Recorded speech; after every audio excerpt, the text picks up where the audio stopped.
Student we are study of nervous system या neural system या neuron cell, ठीक है। तो अगर मैं आपसे कहूं कि न्यूरॉन सेल की लेंथ कितनी होती है, कितनी होती है? लगभग 1 मीटर से 1.5 मीटर 2 मीटर तक होती है। यानी अगर पूरे बॉडी की बात करो स्टूडेंट्स, तो पूरे बॉडी में अगर ह्यूमन बॉडी की बात करें तो ह्यूमन बॉडी में सबसे लंबी सेल कौन सी है? न्यूरॉन सिस्टम वाली सेल, यानी हम न्यूरल सेल्स को बोल सकते हैं। तो ये बॉडी की सबसे लॉन्गेस्ट सेल है, सबसे लंबी कोशिका इसको बोलते हैं। सबसे लंबी सेल कौन सी है? यही। अब इसके 3 मेन पार्ट्स होते हैं। मैंने कल पढ़ा था आपको कि आपका ये 2 टाइप्स का होता है, यानी इसके 2 टाइप्स। पहला है बाबू आपका कौन सा? एक है आपका CNS और दूसरा कौन सा है? PNS। यानी एक आपका है CNS और दूसरा कौन सा है आपका? PNS। अगर मैं CNS की बात करूं, ठीक है, अगर मैं CNS की बात करूं तो इसको बोलते हैं क्या? Central nervous system. क्या बोलते हैं इसको?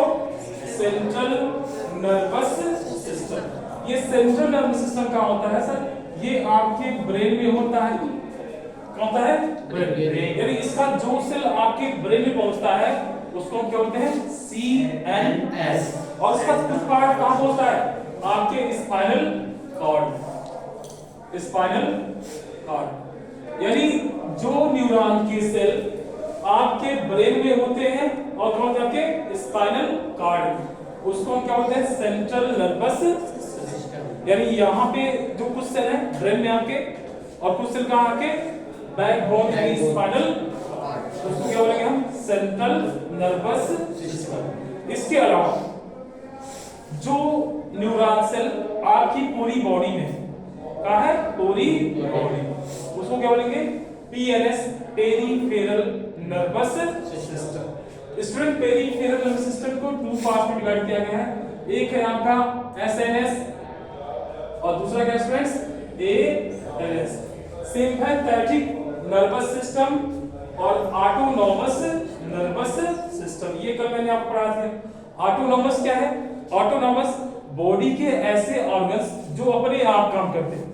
बॉडी के ऐसे ऑर्गन्स जो अपने आप काम करें उसे बोलेंगे ऑटोनॉमस नर्वस सिस्टम। जैसे आपकी हार्ट बीट का हार्ट बीट, आईलिड्स मोशन, जो आईलिड्स की गति होती है ना, ये क्या है? ऑटोनॉमस, यानी अपने आप। और क्या है? आपके इंटेस्टाइन का पेरिस्टाल्टिक मूवमेंट, वो भी क्या है? ऑटोनॉमस है।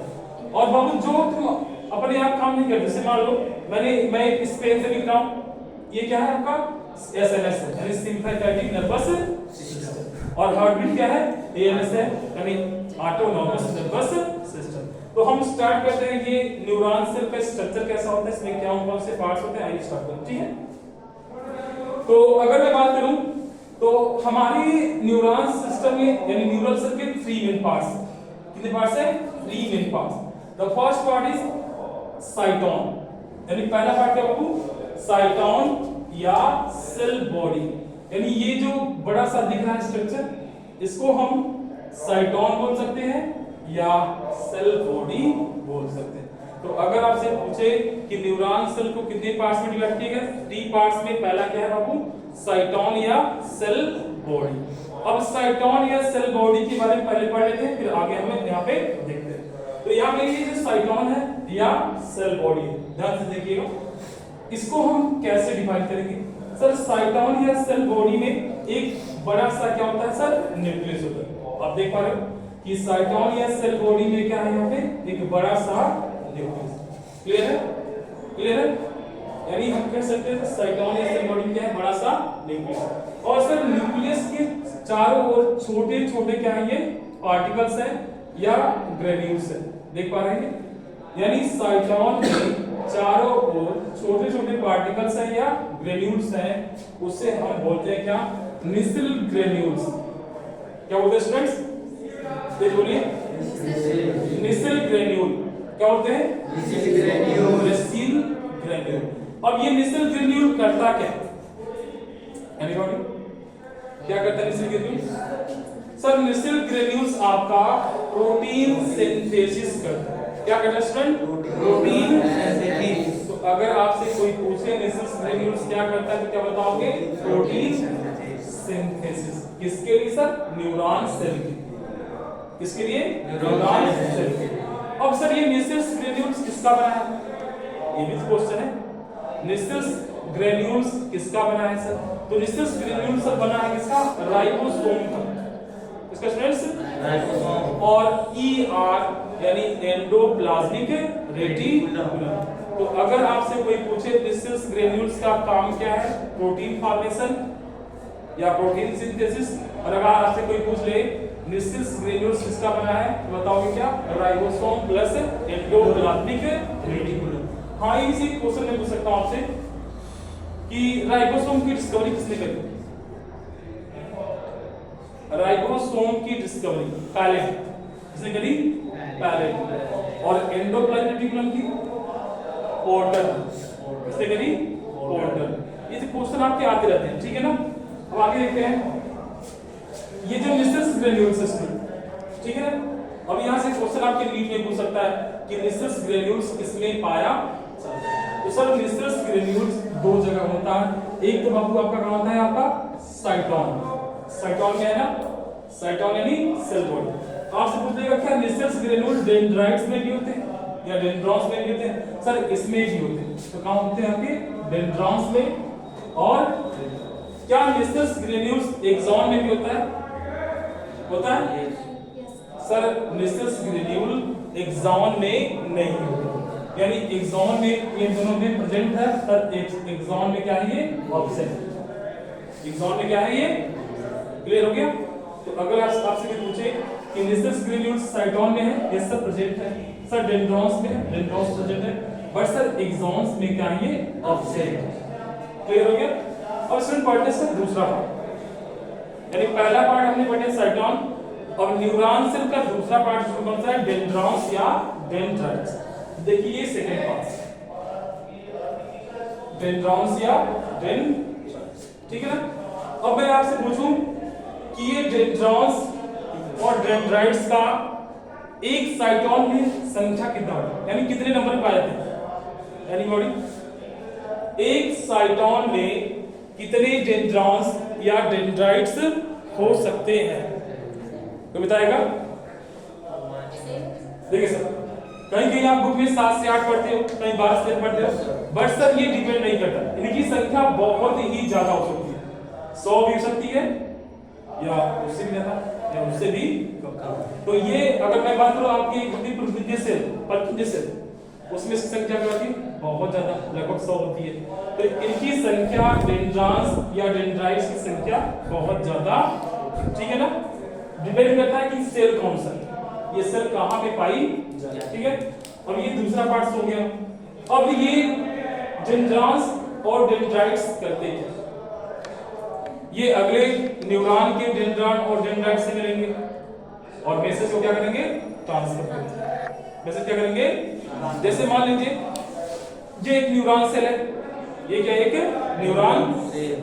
अगर मुझे मान लो मैसेज को यहां से आगे ना, तो ये दो क्या करेंगे? ऐसे टच करेंगे with the help of neurotransmitter, okay, neurotransmitter, okay. और स्टूडेंट देखिए तीसरा पार्ट, और तीसरा पार्ट क्या होगा? तीसरा पार्ट से आपका कौन सा? एक्सॉन। यानी हम पढ़ने वाले हैं कौन सा पार्ट? तीसरा। पहला हमने पढ़ा था साइटोन या सेल बॉडी, दूसरा डेंड्रॉन्स या डेंड्राइट्स, और तीसरा पार्ट पढ़ने वाले इसमें कौन सा? एक्सॉन। अगर मैं बात करूं ये जो आपका एक्सॉन है, एक्सॉन आपके सेल बॉडी में सबसे लंबा पार्ट होता है। एक्सॉन सेल बॉडी में सबसे लंबा पार्ट होता है। अब देखेंगे एक्सॉन में सर क्या क्या इंफॉर्मेशन। तो पहला क्वेश्चन देखिए, आप देखते हैं सर एक्सॉन, यहां पे एक्सॉन के ऊपर एक लेयर होती है, ये लेयर है, ठीक है। तो ये एक्सॉन के ऊपर एक लेयर होती है, इसको बोलते हैं क्या? एक्सोलेमा। क्या बोलते हैं? एक्सोलेमा। तो अगर आपसे कोई पूछे एक्सॉन के ऊपर कौन सी लेयर होती है, क्या बताएंगे? एक्सोलेमा। क्लियर है। अब एक्सॉन में और क्या क्या चीजें होती हैं, आइए एक करके हम देखते हैं, ठीक है। तो एक्सॉन हो गया सबसे लंबा पार्ट, एक्सॉन। अब एक्सॉन में स्टूडेंट्स यहां पे होता है क्या? एक्सॉन में एक्सोलेमा के ऊपर माइलिन शीट होता है। क्या होता है? माइलिन शीट, जो सर लिपिड का बना होता है। किसका बना है ये? Lipid sheet. तो एक्सॉन में एक्सोलेमा के ऊपर एक शीट होता है, एक आवरण होता है, जिसको हम पढ़ते हैं क्या? Myelin sheath. ये माइलिन शीट ध्यान दीजिएगा, आपके सीएनएस में इसको हम पढ़ते हैं ओलिगोडेंड्रोसाइट्स। ये लीड्स का पोर्शन है कि अगर माइलिन शीट सीएनएस में है तो क्या पढ़ेंगे इसको? ओलिगोडेंड्रोसाइट्स।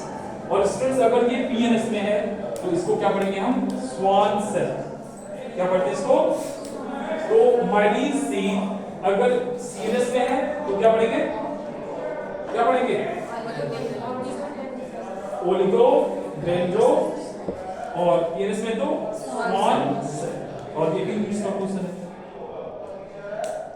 ठीक है, आगे देखते हैं लोग। अब इस माइलिन शीट में स्टूडेंट्स आपका होता है क्या? आप देख पा रहे हैं डॉट डॉट, ये डॉट डॉट देख पा रहे हैं आप लोग? ये डॉट डॉट स्टूडेंट है क्या? एनीबॉडी दिखा जी? ये है क्या? अगर मैं आपसे पूछूं कि ये माइलिन शीट में जो एक डॉट डॉट स्ट्रक्चर दिखा है, इसको क्या बोलते हैं? Schwann cell. क्या स्टूडेंट्स? Schwann cell. ये माइलिन शीट में एक डॉट डॉट स्ट्रक्चर को क्या बोलते हैं? स्वान सेल, जो प्रेजेंट होता है बाबू कहां पे? पीएनएस। मैंने लिखा भी है, देखिए ठीक है ना? स्वान सेल किसमें होता है? पीएनएस। और वही बाबू अगर मैं बात करूं कि सीएनएस में क्या ये होता है? Sir absent. देखिए ऑब्सेंट इन सीएन। तो सीएनएस में सर इसको पढ़ते क्या है? सीएनएस में इसको क्या पढ़ते हैं? ओलिगोडेंड्रोसाइट। बिकॉज़ ये किससे बना होता है सर? लिपिड से बना। ठीक है ना? अब आगे देखते हैं आप क्या? एक्सॉन का सबसे लास्ट ले जो ब्रांच में डिवाइड, जैसे मान लीजिए मेरा हाथ एक क्या है? एक्सॉन है, और एक्सॉन लास्ट में आकर के से ब्रांच में क्या हो जाता है? ये ब्रांच में डिवाइड होकर के क्या होता है सर? छोटे छोटे नॉब्स बनाते हैं। क्या होता है? छोटे छोटे नॉब्स। इन सर छोटे छोटे नॉब्स को क्या करते हैं? इन छोटे छोटे नॉब्स को हम पढ़ते हैं क्या? Synaptic knobs. क्या पढ़ते हैं? इसको हिंदी में बाबू कहते हैं सिनेप्टिक घुंडियां। क्या कहते हैं? सिनेप्टिक घुंडियां। इसमें सर क्या होता है? न्यूरोट्रांसमीटर। क्या होता है? न्यूरोट्रांसमीटर। कुछ ऐसा लग रहा है? न्यूरो प्लस ट्रांसमीटर, यानी मैसेज जो होता होगा यहीं से आगे की तरफ जाता with the help of chemical. तो यहां से स्टूडेंट क्या होता है सर? यहां से कुछ केमिकल निकलता है, कुछ केमिकल रिलीज होता है, और यहीं पे सर रिसेप्टर होते हैं जो मैसेज को यहां से रिसीव किया जाता है और मैसेज को आगे यहां पर भेजा जाता है। तो अगला जो न्यूरॉन सेल है वह किससे जुड़ेगा?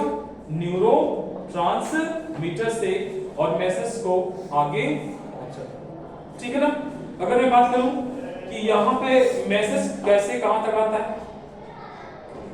मैसेज का ट्रांसफर कैसे होता है, तो सर सबसे पहले मैसेज आता है किसके पास? डेंड्रॉन या डेंड्राइट्स के पास। डायरेक्शन ऑफ किसके है? डेंड्रॉन्स या डेंड्राइट्स के पास। दूसरा कहां जाएगा सर? साइटोन के पास, और साइटोन से कहां सर? एक्सॉन के पास।